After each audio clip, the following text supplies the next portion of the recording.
The first personality is the entrepreneur. I've mentioned the entrepreneur. The entrepreneur, ladies and gentlemen, is the dreamer. The entrepreneur is the one who invents what the business is going to be when it's done. What is it going to look like? What is it going to act like? What is it going to feel like? What is it going to be? What's going to be the experience of it to my customers? How large is it going to be? How many employees are we going to have? How many locations are we going to have? What are our products and range of services and so on? What's my dream? What's my story? If you don't have a story, you don't have a business. You have to have a story. You have to have a story for your employees, for your banker, for your vendors, for your customers. Who am I? And what's the thing that's bigger than I am called my business? That's what the entrepreneur does. I once asked the former chairman and chief executive officer of the former Brenton Banks, who was retired at the time I talked to him, I said, what did you consider your job to be when you were there? And he said, I was the keeper of the flame. I had to make sure the flame kept burning and everybody saw it and followed it. It was the light I shined on where we're going. Okay? That's an entrepreneurial thought. I once had the distinct pleasure of meeting a man in California by the name of Marty Sklar. Marty Sklar, as a young man, went to work in Anaheim, California as a young engineer for a man named Walt. And he went to work for him at a time when Disney World was just, or Disneyland was just opening. It was just getting underway, so he wasn't in on the construction of it. By the time Orlando was under consideration, Marty had risen to the level of chief Imagineer. That was his job. So he was the guy that stood in the open field in Orlando with Walt while Walt told the story. This is what I see. This is what my mind's eye can see right in front of me in this large multi-acre area. And he described with absolute detail the stuff that would be going on there, and Epcot and so on, and underground utilities and trash removal and so on. And Marty, the engineer, is sitting there thinking, oh, this is crazy. You know, we're in Florida. You dig down 4 feet, you get water. What do you mean basement? You know, and Walt's saying, raise the basement. I don't care how you do it. We're going to do it. And to Marty, it was an absolutely pure entrepreneurial moment, because by the time Walt described what he was describing, Marty could go back to the other Imagineers and say, hey folks, this is what we're going to do. Let me tell you what we need to do, and here's the end result. That is the work of an entrepreneur. Let's go to personality number 3, and then I'll describe the one in the middle. The third personality is the technician, who I've also mentioned. The technician is the doer. The technician is the one who does what needs to be done.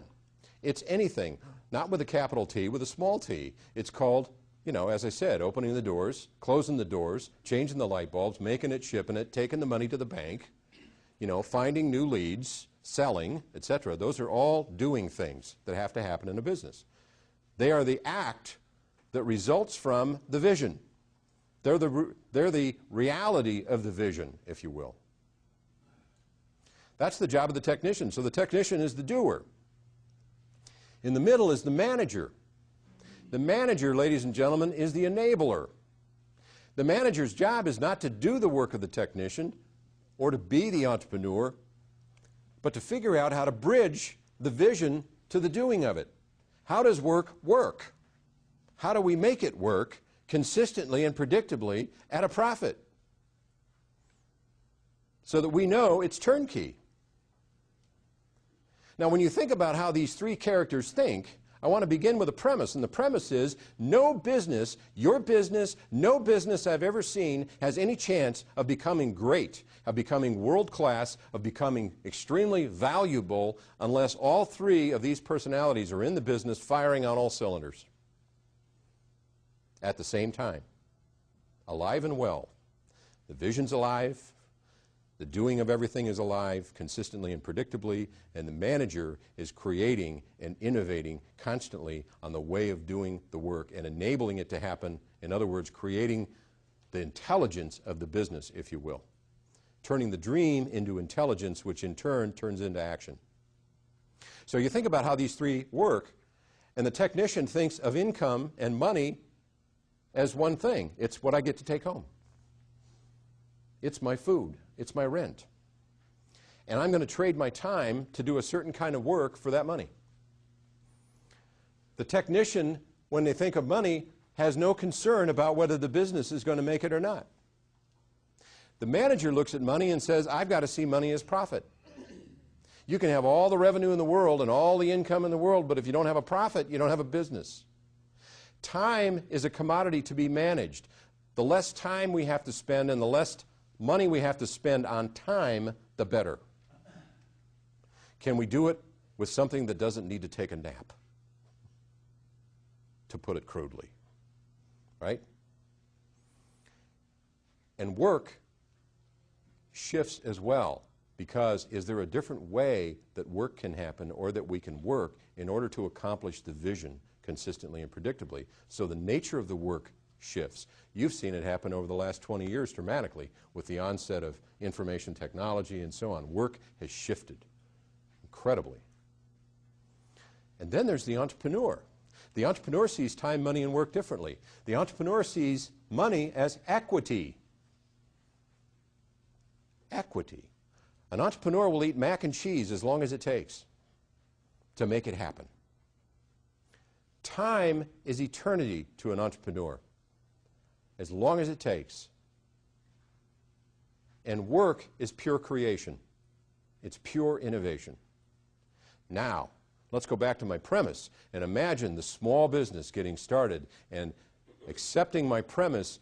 You have to be thinking all three ways at the same time. Are you feeling the schizophrenia here? How this begins to shake apart after a while? What happens is, in truth, the entrepreneur begins to go to sleep because after a while you begin to discount the dream and you begin to say, what was I thinking? And then you begin to forget it because it's too painful to remember because, you know, that was just a silly dream. I thought that this was going to happen. Well, that didn't happen. And so you just shove it aside. The manager begins to go to sleep. Why? Because it's just too hard to get people to do what I told them to do over and over again, and they still show up late, they still leave early, they still don't do what they're supposed to, etc., etc. So I might as well just do it myself. So because we're by nature doers, we just continue to think, maybe if I just do it myself, it'll get done. So who takes over the ship? The technician. The technician begins to rule the roost. And what does a technician create but a job that depends on you? Your business now depends on you. You've designed it, you've created it, and there you are.